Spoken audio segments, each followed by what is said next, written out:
آداب۔ نظامت فاصلاتی تعلیم Maulana Azad national Urdu university کی جانب سے BA سال اول اسلامیات کے اس تعلیمی پروگرام میں آپ تمام طلباء و طالبات کا خیر مقدم ہے۔ آج کے لیکچر کا عنوان ہے حضرت محمد صلی اللہ علیہ وآلہ وسلم کی زندگی۔ اس لیکچر میں ہم آپ کو حضرت محمد صلی اللہ علیہ وسلم کی زندگی، ان کے پیغام اور ان کے اخلاق و کردار سے واقف کرائیں گے۔ پہلے حصے میں ہم زندگی کے واقعات پر روشنی ڈالیں گے، جس میں ان کی ولادت، بچپن سے لے کر جوانی، نبوت کے بعد کے حالات و واقعات اور وفات تک کا ذکر کیا جائے گا۔ پھر دوسرے حصے میں حضرت محمد صلی اللہ علیہ وسلم کے مشن اور پیغام کے بارے میں بتائیں گے کہ وہ کیا تعلیمات لے کر آئے تھے، دنیا کو انہوں نے کیا پیغام دیا اور کس قسم کے سماج کی انہوں نے تعمیر فرمائی۔ آخری حصے میں ہم آپ کو رسول اسلام حضرت محمد صلی اللہ علیہ وسلم کی نجی زندگی کی تفصیلات سے آگاہ کرائیں گے، جس میں آپ دیکھیں گے کہ پیغمبر اسلام کی پرسنل لائف کیسی تھی، ان کے اخلاق و اوصاف کیا تھے، بیوی بچوں، خاندان والوں، دوست و احباب اور عام انسانوں بلکہ دنیا کی دوسری مخلوقات کے ساتھ بھی ان کا برتاؤ کیسا رہتا تھا اور اس سلسلے میں انہوں نے کیا نمونہ چھوڑا ہے۔ عزیز طلباء و طالبات، پیغمبر اسلام حضرت محمد صلی اللہ علیہ وسلم کی زندگی پر روشنی ڈالنے سے پہلے میں آپ کو یہ بتانا مناسب سمجھتا ہوں کہ انسانی تاریخ میں جتنے رہبر، رہنما اور ہادی آئے، ان میں صرف پیغمبر اسلام علیہ السلام ایک ایسی شخصیت ہیں جن کی مکمل زندگی اور اس زندگی کا ہر گوشہ پوری طرح روشنی میں ہے، اور تاریخ کے مستند ترین صفحات پر ان کی ذاتی اور عوامی زندگی کے سارے واقعات محفوظ ہیں۔ بات یہ تھی کہ رسول اللہ صلی اللہ علیہ وسلم کے ساتھیوں نے، جنہیں صحابہ کہا جاتا ہے، آپ کی ایک ایک بات اور ہر عمل کو محفوظ کیا، بلکہ انہوں نے ان واقعات کو بھی محفوظ کر لیا جو آپ صلی اللہ علیہ وسلم کی زندگی میں اور آپ کے سامنے پیش آئے تھے۔ اور ساتھ ہی رسول اللہ صلی اللہ علیہ وسلم نے اس بات کی بھی اجازت دے رکھی تھی کہ ان کی زبان سے جو بھی لفظ نکلے، خواہ وہ خوشی میں نکل رہا ہو یا غصے کی حالت میں نکل رہا ہو، اس کو صحابہ کرام لکھ سکتے ہیں۔ اسی طرح آپ کی بیویوں کو بھی اجازت تھی کہ گھر کی اندرونی زندگی کی جو نجی تفصیلات ہیں ان کو بھی وہ دوسروں کو بیان کریں، کیونکہ آپ اللہ کے رسول ہیں، آپ کی ہر بات اور ہر عمل دوسروں کے لیے نمونہ ہے۔ اب آئیے ہم آپ کو بتائیں کہ پیغمبر اسلام صلی اللہ علیہ وسلم کی زندگی کے واقعات کیا تھے۔ سعودی عرب کے ملک کے اندر مکہ مکرمہ ایک شہر ہے۔ یہاں اللہ کا سب سے پہلا گھر ہے جس کو خانہ کعبہ کہتے ہیں۔ آج سے 1400 برس پہلے یہاں قبائلی نظام رائج تھا اور مختلف قبیلے خانہ کعبہ کے آس پاس آباد تھے۔ ان قبیلوں میں سب سے معزز اور مشہور قبیلہ قریش تھا۔ اس قبیلے میں سب سے باعزت اور نامی سردار عبد المطلب تھے، اور عبد المطلب کے کئی بیٹوں میں سب سے چھوٹے بیٹے کا نام عبداللہ تھا۔ عبداللہ کے گھر میں 20 اپریل 571 عیسوی دوشنبہ یعنی پیر کے دن حضرت محمد صلی اللہ علیہ وسلم پیدا ہوئے۔ یہ ربیع الاول کے مہینے کی 9 تاریخ تھی۔ والد عبداللہ کی آپ کی ولادت سے 2 ماہ پہلے ہی وفات ہو چکی تھی۔ آپ کی والدہ کا نام آمنہ تھا۔ آپ کے دادا عبد المطلب نے آپ کا نام محمد رکھا، جس کا معنی ہوتا ہے وہ آدمی جس کی خوب تعریف کی جائے۔ ابو طالب، عباس، حمزہ اور زبیر آپ کے چند مشہور چچا تھے۔ آپ کی والدہ نے شروع میں دودھ پلایا، پھر عرب میں جو دستور رائج تھا کہ بچوں کو دیہات کی فصیح زبان کے ماحول میں پرورش پانے کے لیے بھیجتے تھے، اسی رواج کے مطابق قبیلہ بنو سعد کی حضرت حلیمہ سعدیہ آپ کو لے کر گئیں اور 2 سال کی عمر تک آپ کو دودھ پلایا۔ اس دوران آپ صلی اللہ علیہ وسلم کی وجہ سے خوب برکتیں ہوئیں، جن کو دیکھ کر حضرت حلیمہ رضی اللہ تعالی عنہ کی خواہش پر آپ صلی اللہ علیہ وسلم نے مزید 2 سال وہاں گزارے۔ اس کے بعد مکہ مکرمہ واپس آ گئے۔ عرب کا ایک دوسرا شہر جو مدینہ اب کہلاتا ہے اور اس زمانے میں یثرب کہلاتا تھا، وہ شہر آپ کی والدہ حضرت آمنہ کا میکے تھا، اور اسی شہر میں آپ کے والد حضرت عبداللہ کی وفات ہوئی تھی۔ حضرت آمنہ آپ کو لے کر اپنی باندی ام ایمن کے ساتھ مدینہ گئیں، اور واپسی میں ایک جگہ جس کا نام ابوا ہے، اس جگہ پر بیمار پڑ گئیں اور وفات پا گئیں۔ اس وقت آپ صلی اللہ علیہ وسلم کی عمر صرف 6 سال تھی۔ حضرت ام ایمن آپ کو لے کر واپس مکے آئیں، اور یہاں دادا حضرت عبد المطلب نے آپ کی پرورش کی، جو آپ سے بے حد محبت کرتے تھے۔ 2 سال کے بعد دادا کا بھی انتقال ہو گیا، تو آپ کے چچا حضرت ابو طالب نے آپ کو اپنی پرورش میں لیا، اور وہ اور ان کی بیوی حضرت فاطمہ بنت اسد نے آپ کو والدین کی محبت عطا کی۔ ابھی آپ کی عمر 12 سال کی تھی کہ چچا ابو طالب نے تجارت کے لیے شام کے ملک کے سفر کا ارادہ کیا۔ آپ صلی اللہ علیہ وسلم نے بھی اصرار کیا اور سفر میں ساتھ ہو گئے، لیکن راستے میں ایک جگہ جس کا نام تیمہ ہے، وہاں پر اس قافلے نے پڑاؤ کیا۔ وہاں بحیرہ نام کا ایک راہب تھا، اس نے آپ صلی اللہ علیہ وسلم کے اندر آخری نبی ہونے کی علامتیں دیکھیں، تو اس نے آ کر ابو طالب سے کہا کہ اگر شام کے یہود ان کو پہچان لیں گے تو نقصان پہنچائیں گے۔ چنانچہ ابو طالب نے آپ صلی اللہ علیہ وسلم کو وہیں سے مکہ واپس بھیج دیا۔ 25 سال کی عمر میں آپ صلی اللہ علیہ وسلم نے حضرت خدیجہ کا مال لے کر شام کے ملک کا تجارتی سفر کیا۔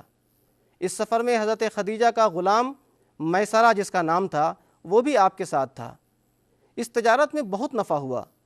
حضرت خدیجہ کو اپنے غلام میسرہ کے ذریعے آپ کی امانت اور دیانتداری کا حال معلوم ہوا، تو وہ بے حد متاثر ہوئیں۔ ان دنوں وہ بیوہ تھیں اور عمر 40 برس کے قریب تھی۔ انہوں نے آپ کو نکاح کا پیغام بھیجا۔ اس وقت آپ صلی اللہ علیہ وسلم کی عمر صرف 25 برس تھی، لیکن آپ نے رشتہ قبول فرمایا۔ رسول اللہ صلی اللہ علیہ وسلم کی طرف سے حضرت ابو طالب نے اور حضرت خدیجہ کی طرف سے ورقہ بن نوفل نے نکاح کا خطبہ دیا۔ اس زمانے میں لڑکا اور لڑکی دونوں کی طرف سے خطبہ نکاح دینے کا رواج تھا۔ مہر میں چند اونٹ مقرر ہوئے، اور اس طرح رسول اللہ صلی اللہ علیہ وسلم کی پہلی شادی انجام پائی۔ آپ کی جوانی بڑی پاکیزہ تھی۔ کوئی ایسا کام آپ نہیں کرتے تھے جو گناہ کا ہو یا شرم اور حیا کے تقاضوں کے خلاف ہو۔ کمزوروں کی مدد، غریبوں کا تعاون اور مہمانوں کی ضیافت کے لیے آپ مشہور تھے۔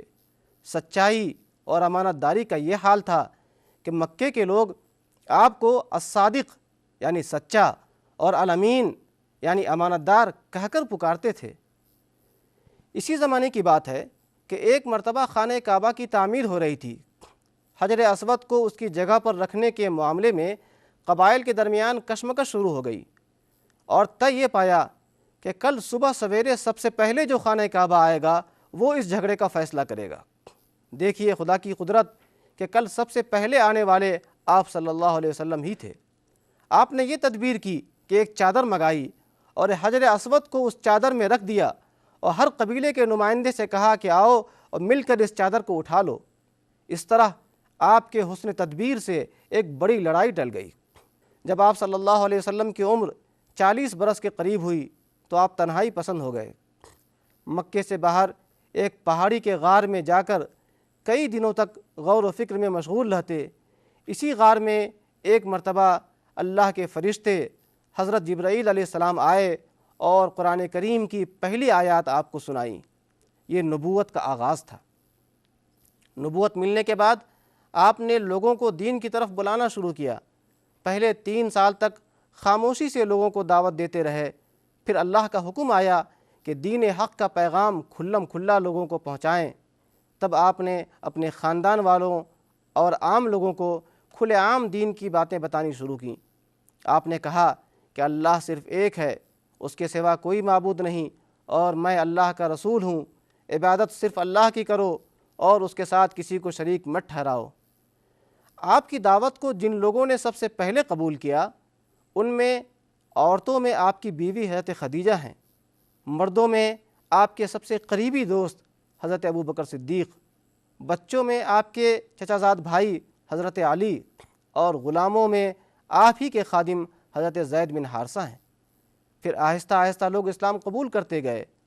مسلمان ہونے والوں پر اہل مکہ نے ظلم و ستم شروع کیا، دل کھول کر انہیں ستایا، خوب مارا پیٹا، کئی کمزور مسلمانوں کو شہید بھی کر دیا، لیکن ان سب کے باوجود حق کی دعوت پھیلتی گئی۔ قرآن کی آیات اللہ کی طرف سے نازل ہوتیں، حضرت محمد صلی اللہ علیہ وسلم وہ آیات پڑھ کر سناتے اور سننے والے حق اور سچائی جانتے ہی اسلام قبول کر لیتے۔ نبوت کے 6 سال حضرت حمزہ اور حضرت عمر نے اسلام قبول کیا۔ یہ دونوں مکے کے بہادروں میں شمار ہوتے تھے۔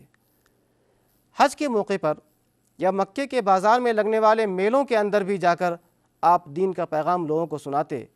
اس طرح دین اسلام کی بات مکے سے نکل کر دور دراز علاقوں تک پہنچ گئی اور حق پسند لوگ اسلام قبول کرتے گئے۔ نبوت کے 10ویں برس آپ کی غمگسار اور انتہائی ہمدرد رفیقہ حیات حضرت خدیجہ رضی اللہ عنہا کا انتقال ہو گیا، اور اسی برس آپ کے پیارے چچا اور پشت پناہ حضرت ابو طالب کا بھی انتقال ہوا۔ یہ دونوں آپ کے لیے بہت بڑا سہارا اور آپ کی دلداری کرنے والے تھے۔ ان دونوں کی جدائی سے آپ کو بہت بڑا صدمہ پہنچا اور آپ نے اس سال کو عام الحزن یعنی غموں کا سال قرار دیا۔ ادھر اہل مکہ کی مخالفت اور بے رخی بڑھتی گئی تو آپ نے اسی برس طائف کے سفر کا ارادہ کیا کہ شاید وہاں کے لوگ اسلام قبول کر لیں، لیکن طائف والوں کا سلوک مکے والوں سے بھی بدتر ثابت ہوا۔ انہوں نے نہ صرف بدسلوکی کی بلکہ آپ پر اتنے پتھر برسائے کہ آپ کا جسم مبارک لہو لہان ہو گیا۔ آپ دکھے دل کے ساتھ وہاں سے مکے واپس آئے۔ اس موقع پر اللہ نے آپ کی دلجوئی کے لیے معراج کے سفر سے آپ کو نوازا۔ یہ معراج کا سفر کیا ہے؟ ایک رات حضرت جبرائیل علیہ السلام آپ کے پاس آئے اور راتوں رات آپ کو بیت المقدس لے گئے جو فلسطین کے اندر ہے، اور وہاں آپ صلی اللہ علیہ وسلم نے دنیا میں اب تک آئے ہوئے تمام نبیوں کو نماز پڑھائی، ان کی امامت کی۔ پھر وہاں سے وہ آپ کو آسمان پر لے گئے، 7واں آسمان کی سیر کرائی، جنت اور دوزخ کے مناظر دکھائے۔ اسی سفر میں 5 وقت کی نمازیں فرض کی گئیں، اور یہ معراج کا پورا واقعہ رات کے صرف چند لمحے میں انجام پا گیا۔ ناظرین، معراج کے اس واقعے کے بعد ادھر مکے کی حالت بھی تبدیل ہو رہی تھی۔ مشرکین مکہ کی دشمنی اور ظلم و تشدد جب حد سے آگے بڑھ گیا تو حضرت محمد صلی اللہ علیہ وسلم نے صحابہ کرام کو ملک حبش کی طرف ہجرت کر جانے کا حکم دیا۔ چنانچہ کئی مرحلوں میں مسلمان مرد و خواتین وہاں چلے گئے۔ اہل مکہ نے ان کو وہاں بھی چین سے نہ رہنے دیا اور حبش کے بادشاہ کو ان کے خلاف ورغلانے کی کوشش کی۔ سن 10 نبوی میں حج کے موقع پر آپ صلی اللہ علیہ وسلم نے مدینے سے آئے ہوئے لوگوں کو اسلام کی دعوت پیش کی۔ چند مرد و خواتین نے اسلام قبول کر لیا۔ آئندہ برس اور اس کے اگلے برس حج کے موقعوں پر کافی تعداد میں اہل مدینہ نے اسلام قبول کر لیا، اور اسی موقع پر ان سے یہ بات طے پائی کہ اگر مسلمان مدینہ ہجرت کر جائیں تو وہ لوگ ان کو وہاں پناہ دیں گے۔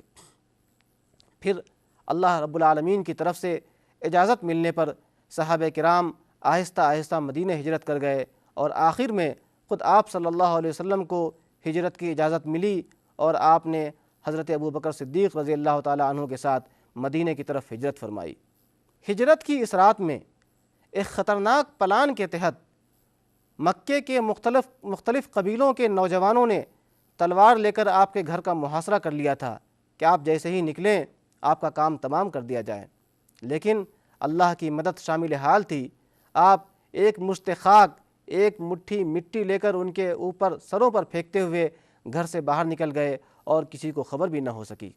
حضرت ابوبکر صدیق، ان کے ایک غلام اور ایک راستہ بتانے والے شخص کو لے کر یہ قافلہ یکم ربیع الاول سن 13 نبوی کو مدینہ کی طرف روانہ ہوا، اور 9 ربیع الاول مطابق 21 ستمبر 622 عیسوی جمعہ کے دن مدینہ پہنچا، جہاں لوگوں نے بڑی ہی گرم جوشی کے ساتھ آپ کا استقبال کیا۔ مدینہ منورہ آنے کے بعد آپ صلی اللہ علیہ وسلم نے سب سے پہلے 2 اہم کام انجام دیے۔ ایک تو یہ کہ مدینہ میں امن و امان کا ماحول بنائے رکھنے کے لیے مسلمان، یہودیوں اور دوسرے غیر مسلموں کے درمیان ایک تحریری معاہدہ کرایا۔ اس معاہدے کا حاصل یہ تھا کہ سارے لوگ مل جل کر باہم امن کے ساتھ رہیں گے اور ہر مذہب والے کو اپنے اپنے مذہب پر عمل کرنے کی آزادی ہوگی، اور اگر کوئی دشمن باہر سے حملہ آور ہوگا تو سب مل کر اس کا مقابلہ کریں گے۔ یہ انتہائی اہم قسم کا معاہدہ تھا۔ دوسرا کام آپ نے یہ کیا کہ مکے سے آنے والے مہاجرین اور مدینے میں جو لوگ مسلمان ہوئے تھے جن کا لقب انصار پڑا، ان دونوں کے درمیان آپ نے مواخات یعنی بھائی چارہ قائم فرمایا۔ یہ اس طرح کہ ایک انصاری اور ایک مہاجر کو بھائی بھائی بنا دیا گیا اور ان کے تمام تعلقات بھائی بھائی کی طرح رکھے گئے۔ اس انتظام سے یہ ہوا کہ بے سہارا مہاجرین کو ٹھکانہ مل گیا اور ساتھ ہی ان کے درمیان آپس میں محبت اور اخوت کا ماحول پیدا ہو گیا۔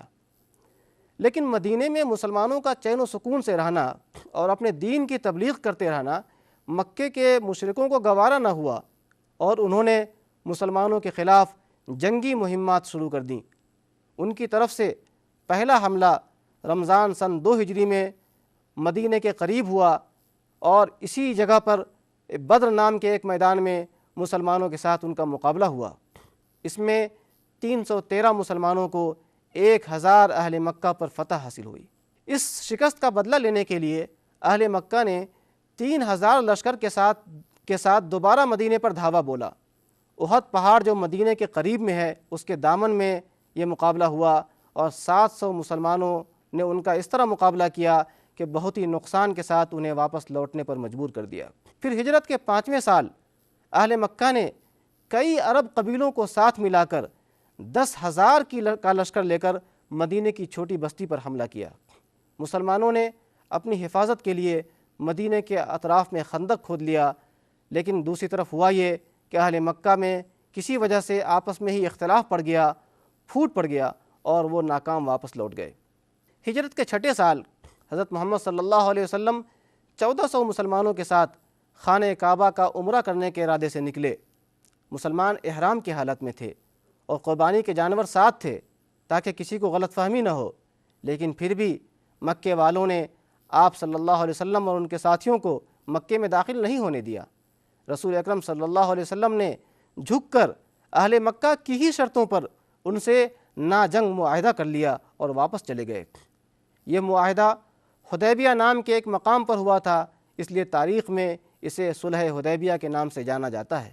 حضور اکرم صلی اللہ علیہ وسلم اس کے بعد سن 8 ہجری میں 10,000 صحابہ کرام کے ساتھ مکے کی طرف بڑھے، لیکن پھر بھی آپ صلی اللہ علیہ وسلم نے پوری کوشش کی کہ کسی بھی طرح جنگ اور قتال کی نوبت نہ آنے پائے۔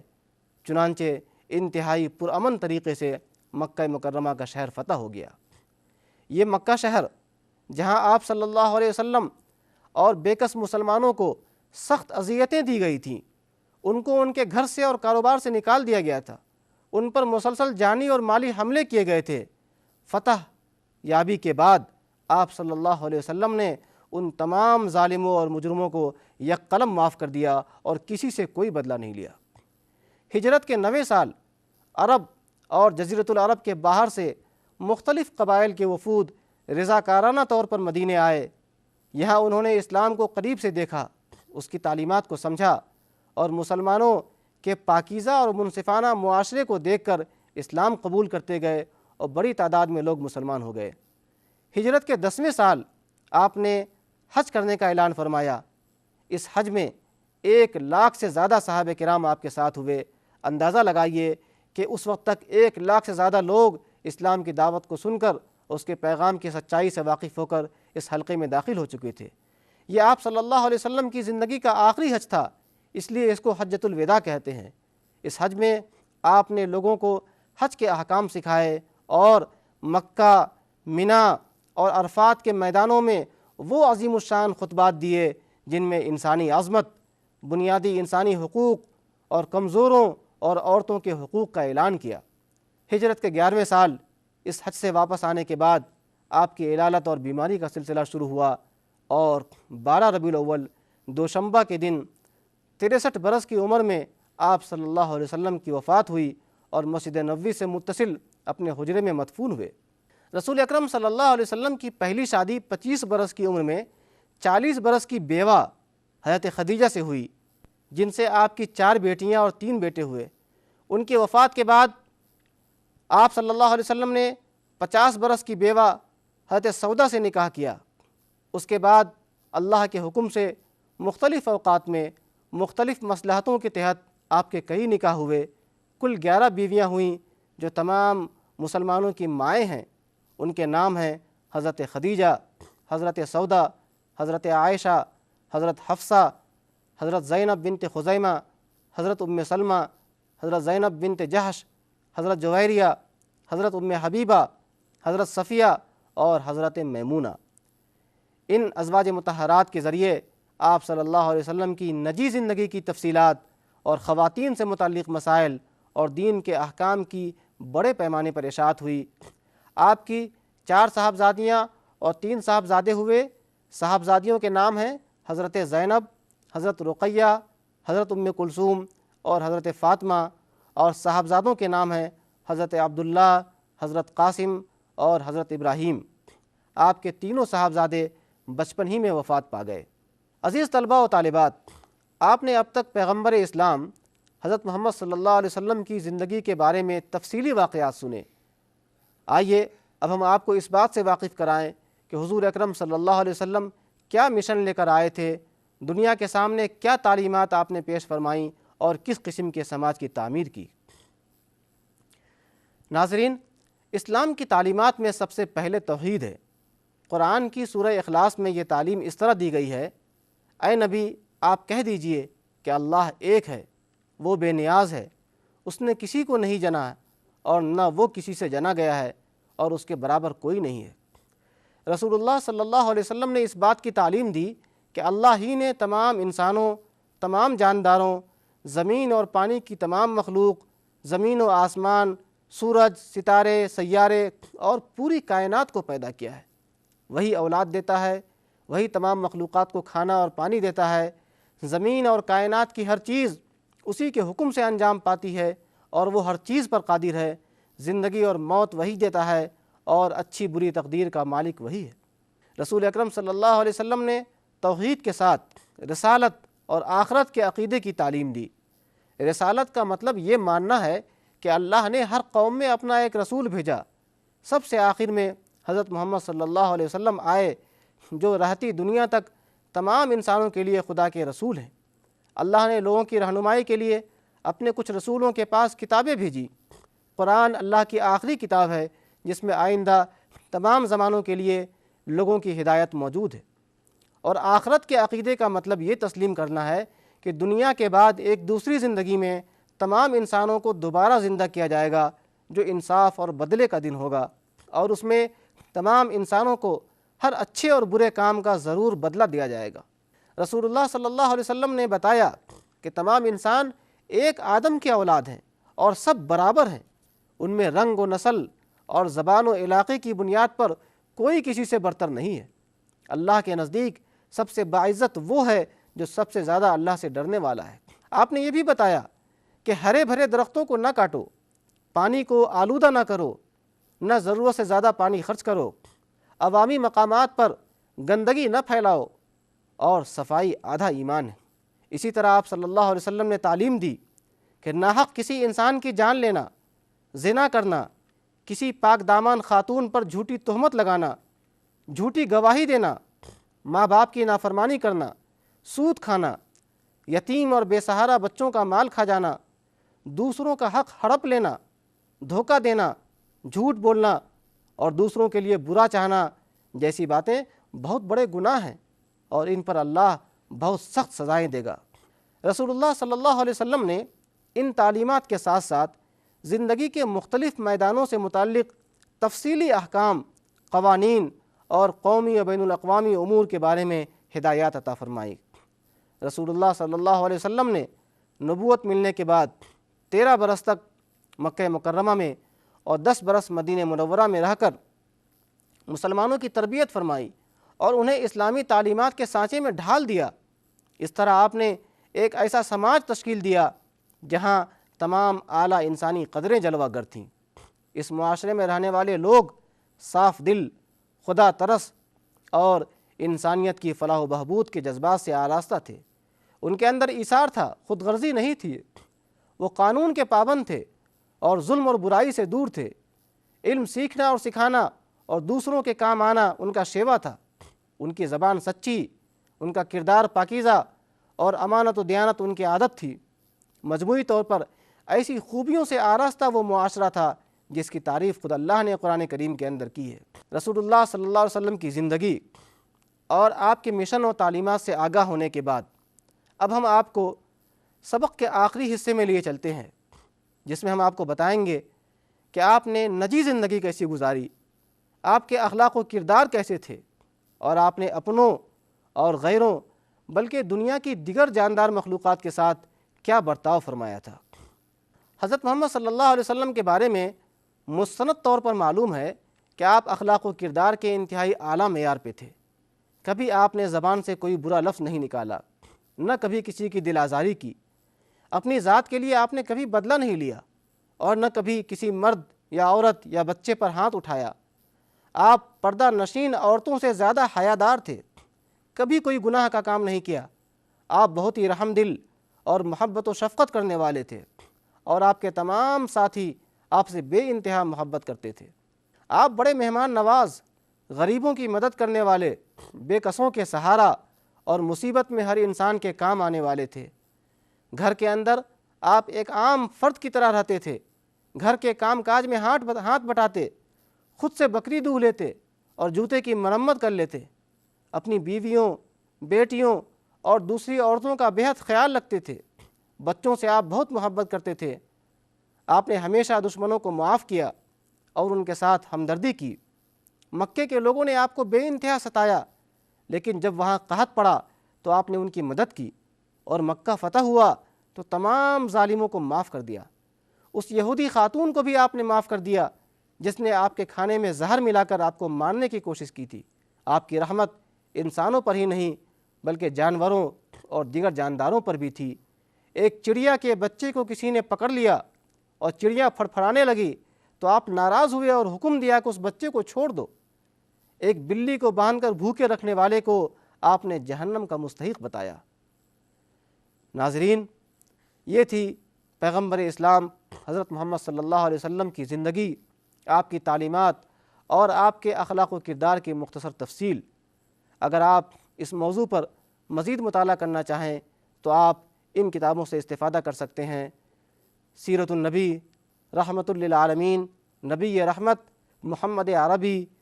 آپ ہم سے مزید رابطہ کرنا چاہیں تو ہمارا پتہ یہ ہے: نظامت فاصلاتی تعلیم، Maulana Azad national Urdu university, گچی Baoule, Hyderabad 500032۔ ناظرین، آج کے سبق میں بس اتنا ہی ہے۔ آئندہ پھر کسی موضوع پر آپ سے ملاقات ہوگی، تب تک کے لیے خدا حافظ۔